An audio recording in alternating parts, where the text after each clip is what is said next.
The biggest story since the birth of Christ just happened. That's right, Tom DeLonge reunited with his ex-bandmates in Blink-182. See you later, Matt Skiba. Thank you for keeping my seat warm, he says to him. Now there's the door. Don't let it hit you in the ass on the way out, buddy. I guess he's all done with his UFOs or whatever, and it's time to play some classic punk rock tunes. Hey ladies, Dan Frampton here, and yeah, let's talk about this new Blink-182 situation that's happening. I'm going to be calling this lineup the original lineup, but you know, that's not actually factually correct because Travis wasn't really the first drummer, but for the sake of this video, this is the OG lineup. And when Tom left the OG lineup, he started like studying UFOs. He was claiming like the CIA and the FBI were using him for information and telling him secrets and stuff, and he was writing books and reading books and being all secretive, going on podcasts and being like, hey, I know all the things about UFOs. And all the stuff that he knew ended up getting like leaked to the public afterwards. So at first it seemed like Tom was just a big old crazy goofball, but then it turned out he was sort of onto something. He just wasn't really eloquent enough to describe it accurately to the masses. Because we all just saw him as the biggest goofy weirdo. But if you were a pop punk kid in the 90s, in the early 2000s, he was our goofy weirdo. But it was around that time in the early 2000s where I stopped fucking with Blink-182 just because it wasn't really my vibe anymore. And for some reason, this news actually excites me. I'm stoked about this reunion for some reason. I've been very critical about Travis, and normally I would scoff at this sort of thing, being like, oh no, okay, just another Travis project, I guess. But I think what makes this story so much different this time around is all the stuff that Tom did, of course, on the side is very interesting. But, you know, Mark Hoppus just had cancer and just got over it, and it's kind of like a very emotional story that these former best friends got together because, like, life was on the line, and I guess it made them all realize, yo, life is kind of precious, and we're Blink-182, so we should just be Blink-182. And I couldn't be happier about that because that means we're gonna get more Blink-182 stuff. And it's gonna feel fresh, it's gonna feel new, because it is coming from a different place in their lives. And it's actually a genuine reunion. A friend was in the hospital, and another former best friend cared so much about that guy that they reached out and they realized, we actually have chemistry. Like, we've always said chemistry. What are we doing? Let's put this petty beef aside and be best friends again, why not? So I'm very stoked to see 50-year-old Mark Hoppus and 50-year-old Tom DeLonge be best friends again, talking about wangs, talking about butts, talking about coming and pooping and pissing, and it's just gonna be a good time. And the reason why I think they're gonna be talking about coming, pooping, and pissing is because their new promo trailer kind of suggests as much. It dropped today on their Instagram and probably all over the place, but I saw it on their Instagram. And this was kind of all rumors and hearsay up until this point, and this confirmed it all. I just hope they told Matt Skiba before all this stuff hit the internet. Because if they didn't, that's kind of a shit move. But I think they would have, right? Because I know there was that one post where Skiba was like, I don't really know what's happening. I just hope that behind the scenes everything's chill. And it's not creating like more drama. But if it is creating more drama,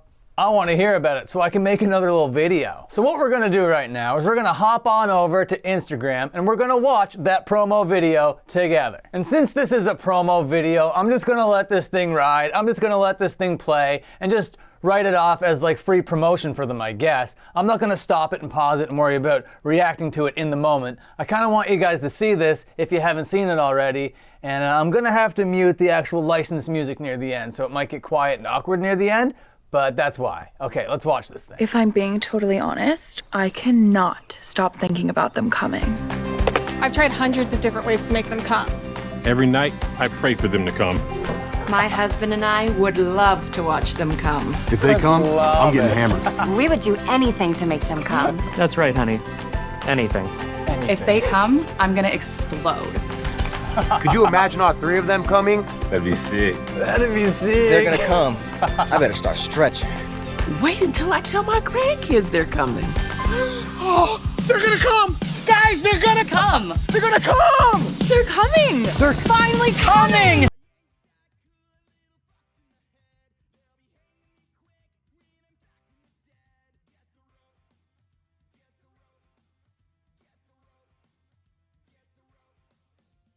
Okay, that was a lot to process all at once, but let's just kind of break this down from like big news element to big news element. First big news element, they're all back together. The OG lineup, the band, is back together at last. Second biggest thing coming out of this, they actually are working on an album and releasing it. Third biggest thing, they have a single coming out this Friday. And if that wasn't enough, they're going on a near 2-year world tour. Goddamn, these guys are gonna make enough money for them, their kids, just off of this tour alone. And on top of all of that news, We Were Young 2 is happening, and Blink-182 is headlining that affair. So it's like 1999 all over again. We got Blink-182, my hair is bleached, and my pants are humongous. But there was one more Easter egg in that promo that I wanted to highlight before I ended this video. If you were paying attention to those actors, if you recognize any of them, that's great, but there's only one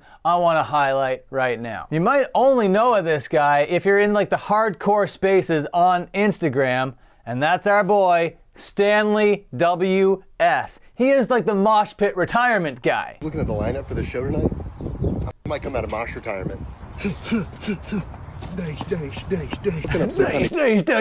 Okay, I don't want to like siphon that guy's content and his views. You should really go check him out if you don't know him. The role that he played in that Blink-182 promo was the hammered guy. So I just want to take a second to show you ladies this picture and read what he had to say about this experience. I came out of mosh retirement to be in the Blink-182 commercial for their new album and tour. Some of y'all already saw me on the poster, and I'm sorry I couldn't reveal any info when you asked. They'd come for me like Liam Neeson in Taken 3, not the first two, if I did. Thanks, Brandon Dermer, for putting me in this thing. Both childhood and current me is stoked as hell. Isn't that beautiful? That's so wholesome. I'm so happy for this dude. Oh, that's so sick. 182 Industries, edging services worldwide.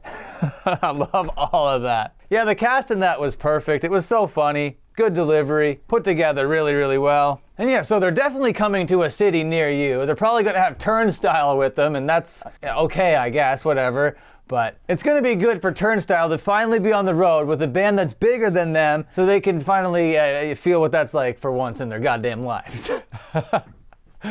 I'm sorry, I'm not really that spiteful towards Turnstile. It's just turned into this whole fucking meme. Anyway, thank you for watching. Blink-182. New song, new album, new tour. Very stoked. Dan Frampton, until my next upload. Watch another upload.